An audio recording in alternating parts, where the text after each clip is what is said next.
aku Yumi. Welcome to Osnova Cyber Talk. Nah, di sini kita kedatangan tamu yang sangat luar biasa dari kakak-kakak Osnova nih. Boleh mungkin perkenalkan dulu kakak-kakak dari Osnova? Halo Kak Yumi, saya Sofyan sebagai CEO di Osnova Cyber Innovation.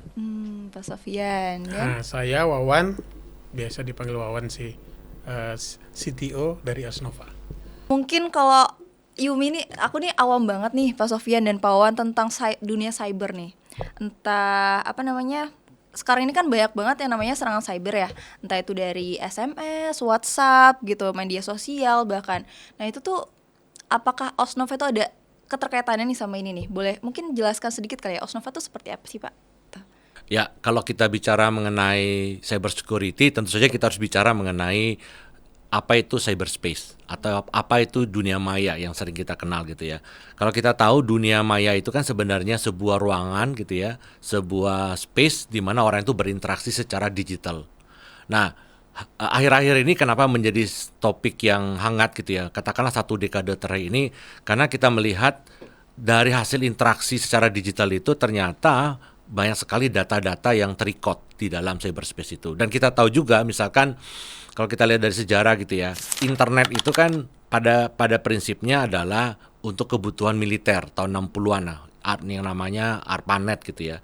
Nah, ARPANET itu kan sebenarnya tujuannya untuk intelligence, untuk militer. Kemudian tahun 70-an itu baru kemudian terpublikasi secara publik gitu ya, sehingga dapat dipakai oleh masyarakat gitu ya. Jadi tujuannya dari sisi militer kemudian berubah untuk orang berinteraksi, bertransaksi, pendidikan juga ada di sana gitu ya. Dan juga untuk entertain gitu ya melalui sosial media dan seterusnya. Nah, tentu saja cyberspace yang dulunya kosong, tidak ada data, sekarang dipenuhi data gitu ya.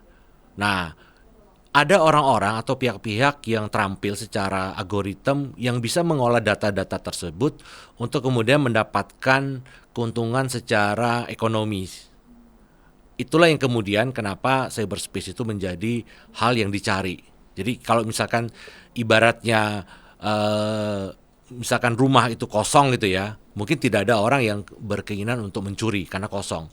Tapi ketika rumah itu terisi gitu ya, mungkin dengan keramik-keramik yang mahal gitu ya, dengan perhiasan-perhiasan yang mahal gitu ya, mulai ada orang-orang yang memiliki motivasi atau rencana untuk memiliki, baik secara langsung atau tidak langsung. Nah, itulah yang menjadi sebenarnya mindset gitu ya, kenapa cyber security itu menjadi penting. Nah, Osnova bergerak di bidang cyber security itu untuk memastikan bahwa ketika data yang ada di cyberspace itu bisa secure. Mungkin sebagai prolog seperti itu, Yumi. Oke, ini kompleks banget ya. Mungkin kalau bukan anak IT agak bingung ya. Tapi lumayan general tadi apa namanya penjelasan dari Pak Sofian lumayan clear gitu. Mungkin kalau dari Pak Wan mungkin ada insight lain. Osnova itu seperti apa? Osnova ya. Tadi menarik banget Pak Sofian udah ngambil contoh sebagai rumah yang ada valuable thing di dalamnya. Kemudian itu dijaga dengan pintu, dengan teralis, dengan segala macam CCTV sekarang gitu kan ya. Nah, di Osnova sendiri itu membantu untuk memantau itu. Kenapa? Yang punya rumah nggak selalu di rumah kan, bisa keluar, bisa bekerja, sekolah segala macam sehingga kosong. Nggak ada yang memantau, nggak ada yang memonitor. 24 hours Osnova hadir membantu pemilik data yang punya valuable thing rumah tersebut ya untuk dijaga. Jika ada hal-hal yang tidak anomali, kita akan menotis dan akan memitigasi. Itu posisinya kita. Oke, berarti yang saya tangkap sih berarti Osnova itu adalah sebagai agen preventif ya, biar kita tuh safe gitu data-datanya teman-teman. Nambahin sedikit berarti kalau preventif, saya agak sempurnakan sedikit. Selain preventif, kita juga melakukan mitigasi tadi. Jikalau bisa saja terjadi tanpa pengetahuan ataupun ada security hole yang belum dijaga, tinggal masuk, kita juga bisa melakukan recovery. Hal itu yang kita bisa bantu. Gitu aja. Jadi bisa dari memonitor sampai saat terkena cybercrime pun bisa ditangani oleh Osnova gitu ya. Oke, itu gambaran besarnya. Nah, mungkin dari teman-teman di rumah penasaran nih Pak Sofyan dan Pak Wawan. Sekarang ini kan banyak banget ya serangan cyber ya, yang tadi seperti aku tadi bilang, entah itu di sosial media, di WhatsApp, di SMS gitu-gitu ya. Nah, ini kan menandakan ya kalau misalkan di Indonesia itu awareness tentang cybercrime ini masih sangat minim gitu. Nah, gimana sih kira-kira tuh gambaran kondisi cyber security yang ada di Indonesia gitu, Pak Sofyan? Ya, pertanyaan yang bagus gitu ya. Kita mesti lihat dulu kalau kita bicara mengenai tadi ada beberapa istilah gitu ya, ada serangan siber, ada cybercrime dan Oh, seterusnya. itu beda ya, Pak ya? Ya, itu berbeda. Oh, berbeda. Jadi tadi kita mulai dengan yang disebut dengan cyberspace. Cyberspace itu dulunya kosong gitu ya, kemudian dipenuhi dengan data-data. Data-data itu bicara mengenai data pribadi, data transaksi, ada data-data spesifik juga gitu ya, termasuk juga data-data rahasia di situ. Nah, dari mana mereka itu masuk? Kita kenal sekarang ini social media ya. Di Indonesia ini survei yang terakhir gitu ya, dari tahun kemarin itu sekitar 79,6% penetrasi internet di Indonesia. Tahun ini meningkat sekitar 80,6%. Jadi sekitar 200 hampir 230 juta orang-orang Indonesia yang sudah terkoneksi dengan internet. Dan 99,8% sekian itu mereka terkoneksi itu melalui handphone. Gitu ya. Nah, ditambah lagi kalau kita lihat sekitar hampir 8 jam 30 menit mereka terkoneksi dengan internet. Ngapain? Itu berselancar untuk media sosial, entertain dan seterusnya. Jadi semua aktivitas itu ada jejak-jejak digital, ada data-data yang kemudian kita bisa lihat terrecord di platform masing-masing. Di Indonesia khususnya misalkan kalau kita bicara setelah pandemik itu hampir semua perusahaan termasuk juga dari pemerintah itu membuat platform, membuat aplikasi gitu ya. Nah, kalau kita membuat aplikasi berarti kan kita mulai dari menyumbangkan data kita sejak kita buka, misalkan kita googling gitu ya, atau kita misalkan belanja online gitu ya. Data kita sumbangkan di situ. Data kita tuh maksudnya apa? Ya data pribadi kita, nama kita, alamat kita dan lain-lain. Transaksi kita, bank yang kita gunakan sebagai payment, kurir yang mengantarkan pesanan kita dan seterusnya. Kalau secara personal mungkin itu tidak begitu berharga datanya, tapi kalau di agregat misalkan satu kota atau satu negara itu bisa menjadi knowledge bagi orang yang punya kemampuan untuk mencari peluang secara positif ataupun secara negatif. Nah, cyberspace yang berharga itu karena dia berharga maka orang coba-coba untuk melakukan bagaimana cara mencuri, bagaimana caranya untuk melakukan misalkan penipuan online dan seterusnya. Nah, aksi coba-coba itu yang kita kenal dengan cyber threat.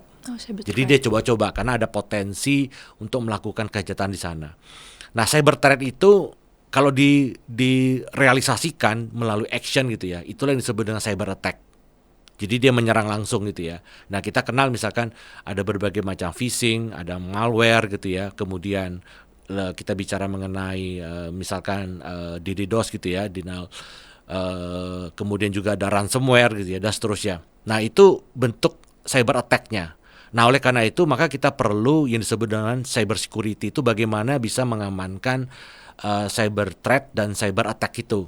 Nah, cyber security tadi Pak Wawan sudah menjelaskan bahwa itu tidak berdiri sendiri gitu ya. Jadi ada komponen orang di sana, ada komponen teknologi, dan juga ada komponen dari sisi proses. Proses itu adalah aturan dan SOP-nya.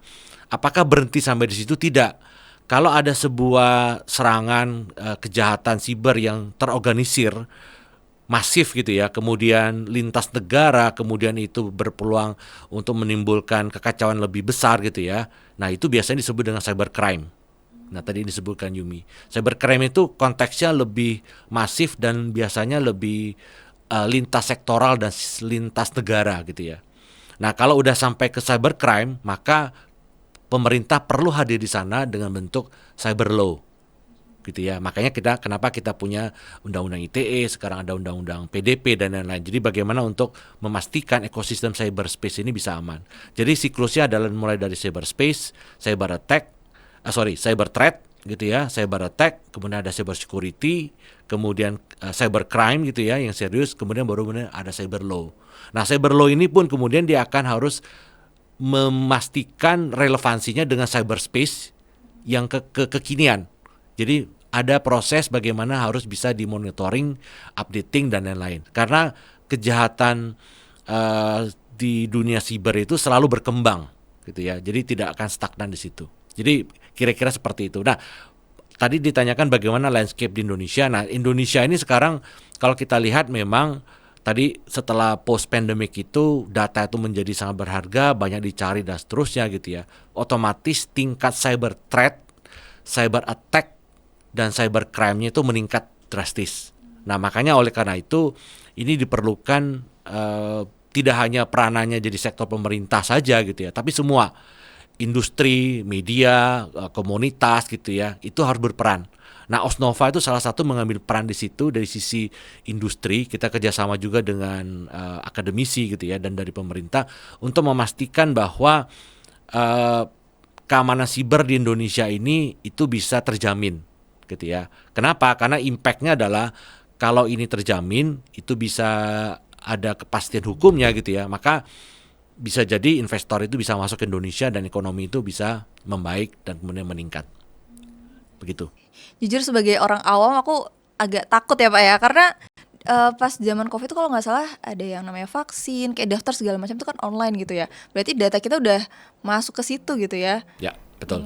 Betul. Berarti tuh aku bisa jadi salah satu korban ya di di selanjutnya gitu ya. Takut deh. Ya, by the way Pak, kalau dari sisi teknis atau mindset nih, kenapa sih menurut Pak Sofyan ya, apa yang membuat Indonesia itu kurang aware gitu tentang masalah cyber ini? Nah, ini aspeknya sebenarnya banyak ya. Jadi kalau kita bicara cyber security itu kan sebenarnya 3 komponen penting ya. Triangle-nya itu adalah 1 mengenai orang, 2 mengenai teknologi, 3 mengenai proses atau aturan gitu ya. Kalau seandainya memang secara financial kita bisa beli teknologi yang canggih gitu ya. Kemudian kita bisa meng-create SOP, aturan-aturan gitu ya. Kita pakai generative AI sekarang itu muncul gitu. Dia bisa menjelaskan banyak hal mengenai SOP di cyber security. Tapi mengenai orang ini yang perlu memang dibekali dengan awareness gitu ya. Kalau kita lihat dari satu paket mengenai literasi digital itu kan ada 4 gitu ya. 1, cakap secara digital gitu ya. Cakap secara digital itu artinya kita punya kemampuan, punya knowledge bagaimana misalkan menggunakan perangkat. Bukan hanya menggunakan, tetapi bagaimana cara kita melindungi. Contoh sederhana misalkan dulu kita sebut dengan misalkan handphone gitu ya, handphone. Handphone itu cuma mungkin 3 dekade yang lalu gitu ya, hanya berfungsi sebagai alat komunikasi saja. Sekarang ini kan berubah menjadi smartphone. Itu sebenarnya adalah komputer mini di situ. Kita bisa melakukan apa saja, termasuk melakukan coding pun di situ bisa. Nah, fungsinya itu kan sebenarnya udah jauh sekali daripada fungsi yang sebenarnya sebagai alat komunikasi. Sekarang udah berubah menjadi smart computer gitu ya. Nah, orang bisa melakukan apa saja di situ. Tapi kalau misalkan mindsetnya hanya menggunakan katakanlah handphone, dulu namanya handphone itu sebagai alat komunikasi gitu ya. Berarti kan memang ada ketertinggalan. Awareness-nya itu jauh lah gitu ya, yang kita harus update di situ. Makanya karena dia tidak tahu, akhirnya dia sembarangan untuk menggunakan, sembarangan untuk tidak aware gitu ya, dan seterusnya. Yang kedua, selain dari teknologi yang berkembang begitu cepat gitu ya, yang kedua adalah tadi saya sampaikan bahwa teknologi dengan berbagai macam serangan itu selalu update-nya sangat cepat gitu ya. Kalau tadi saya cerita mengenai internet itu tahun 60-an gitu ya, sebenarnya tahun 70-an itu sudah mulai banyak peneliti melakukan kajian-kajian mengenai antivirus. Artinya pada saat itu udah mulai ada awareness-nya bahwa data yang ditukarkan gitu ya melalui wadah internet itu perlu dilindungi gitu ya. Nah, ini juga kita perlu bagaimana caranya misalkan internet itu kita koneksikan, pastikan bahwa itu secure. Nah, kita tahu banyak sekali salah satu ancaman gitu misalkan orang Indonesia tidak aware, paling senang kalau di kafe, di bandara, di stasiun gitu ya, wifi gratis gitu ya. Nah, wifi gratis itu banyak sekali potensi cyber threat-nya karena ada pihak-pihak yang sengaja membuka peluang gitu ya, wifi gratis gitu ya. Ketika Anda masuk tidak ada otorisasi user dan password gitu ya. Maka ketika kita masuk ke situ gitu ya, yang punya wifi provider itu atau oknumnya itu bisa melakukan apa saja terhadap device yang kita sudah masuk ke dalam wifi gratis itu. Belum lagi nanti banyak hal gitu ya, misalkan kayak istilahnya juice jacking gitu ya. Juice jacking itu charging menggunakan USB port gitu ya. Ya itu kan juga banyak di bandara dan segala macam gitu ya. Padahal kita hanya berpikir bahwa ya ini untuk charging handphone gitu ya. Tapi ketika kita menggunakan itu, kita tidak tahu di balik itu ternyata bisa menyedot data-data kita dan seterusnya. Jadi makanya banyak hal yang kita perlu awareness itu untuk kemudian literasi kita selain cakap, kedua kita tahu bagaimana cara men-secure gitu ya. Kita juga tahu bagaimana etika digital dan budaya digital gitu ya. Jadi 4 inilah yang diharapkan memang untuk bisa mengawal masyarakat kita untuk tidak menjadi korban, karena di dalam dunia cyber itu cuma ada 2 istilah gitu ya. Kita menjadi korban atau calon korban. Jadi tetaplah menjadi calon korban. Jadi korban atau calon korban, that's why ada Osnova Cyber Talk biar kalian teredukasi guys. Gitu. Oke. Baik, nice. Aku lumayan ini sih, Pak. Ini ya, lumayan dapat insight yang sangat luar biasa baru gitu ya, tercerahkan gitu ya.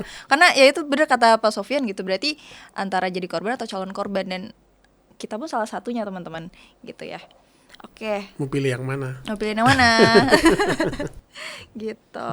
Tadi kan lebih ke ini ya, masalah cyber ke personal orang gitu ya Pak ya.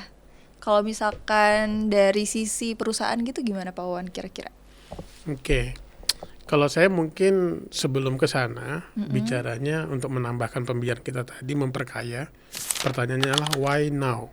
Why now? Ya, kenapa sekarang? Gitu ya. Menambahin sedikit, dulu kita ingat ya, punya handphone itu nggak bisa ngapa-ngapain, cuma bisa teks doang, telepon doang gitu ya. Kemudian mulai masuk pertukaran data, sosial media ya. Kemudian pada saat pandemi apa? Mulai muncul yang namanya unicorn. Tokopedia. Ya kan, ada Gojek, segala macam. Itu yang membuat data kita masif masuk ke dalam digital. Tetapi pertanyaannya adalah, apakah masyarakat kita ready atau tidak? Kan di situ tuh yang PR tadi Pak Sofyan sampaikan. Datanya masuk, tapi orangnya nggak aware, ya. Dia nyimpan valuable thing dalam rumah, tapi dia nggak aware di situ tuh ada valuable, ada orang yang mengincar gitu ya. Itu yang pertama. Kalau ngeliat ke enterprise, nah di sini masuk ke enterprise. Pada saat data komersial sudah mulai masuk ke digital, enterprise bermain di situ. UMKM mulai main di situ, enterprise main di situ, ya. Contohnya apa? Anda beli sesuatu di e-commerce, ya kan? Data masuk tuh, ya kan? Mulai check out, orang live dari TikTok kita check out masuk ke Tokopedia, data masuk, ya kan?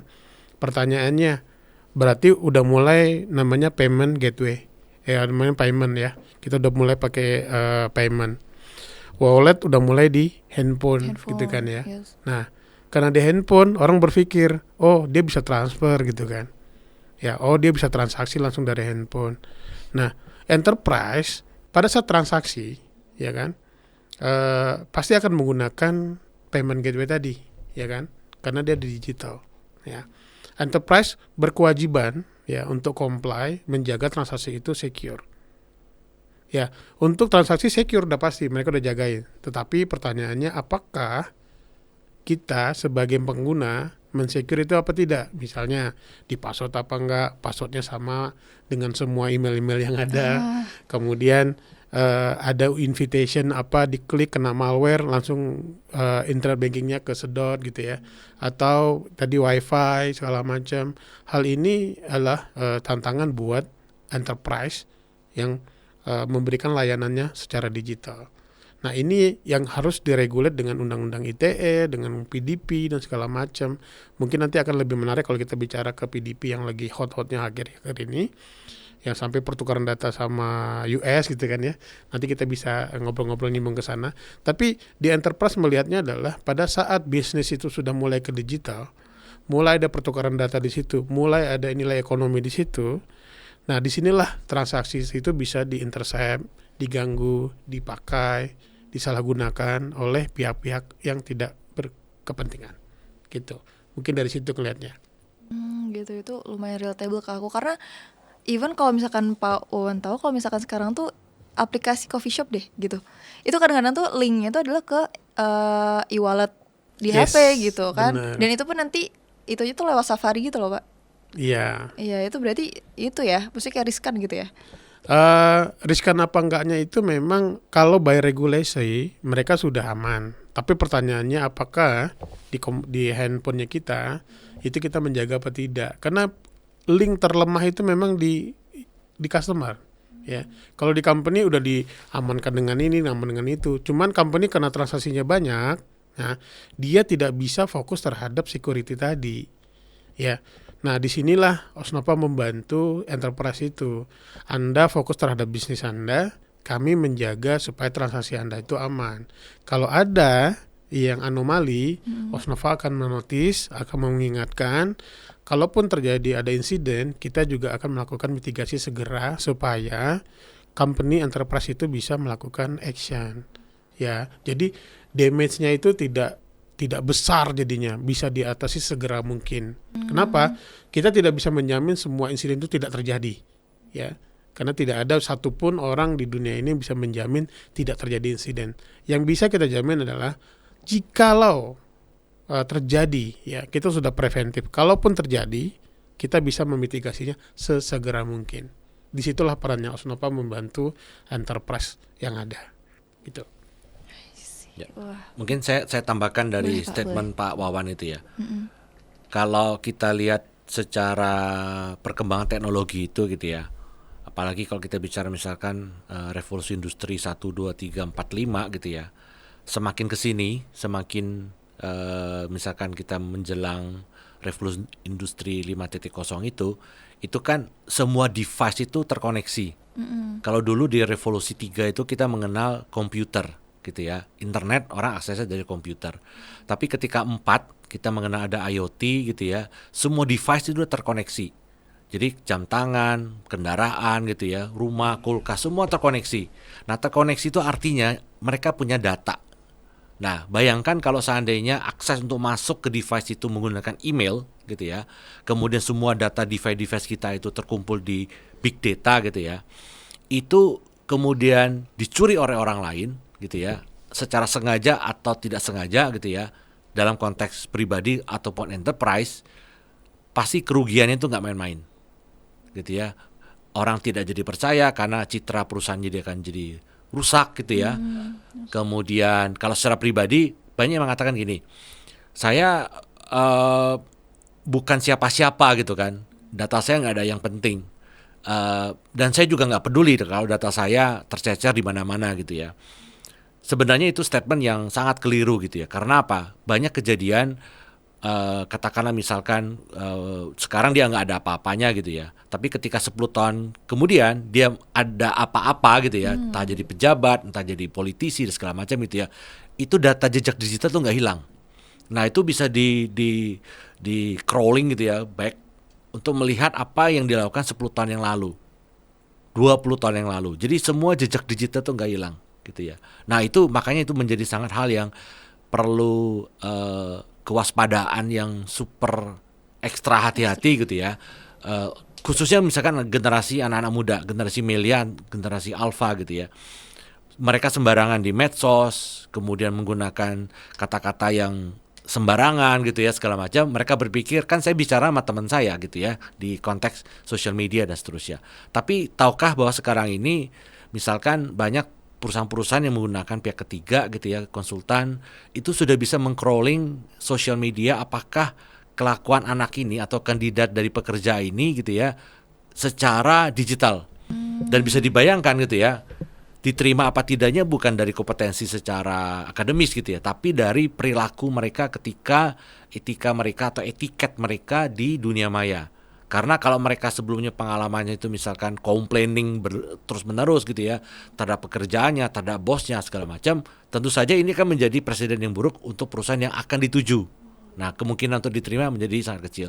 Hal seperti itu kan hal-hal yang kelihatannya sepele gitu ya, tapi ketika kita bicara generasinya kita lebih besarkan gitu ya, terkait dengan enterprise gitu ya, itu akan menjadi hal yang sangat krusial bagi perusahaan. Hidup matinya perusahaan itu sangat krusial di situ. Makanya ada istilah data is the new oil itu sesuatu hal yang sangat relevan Relevan banget gitu sih, ya. iya, benar-benar. Jadi oil itu kan kita harus cari dulu di mana tempatnya, udah dapat kita gali gitu ya, kita sedot, setelah itu kan difiltering, dibersihkan segala macam, ujung-ujungnya jadi listrik misalkan gitu ya.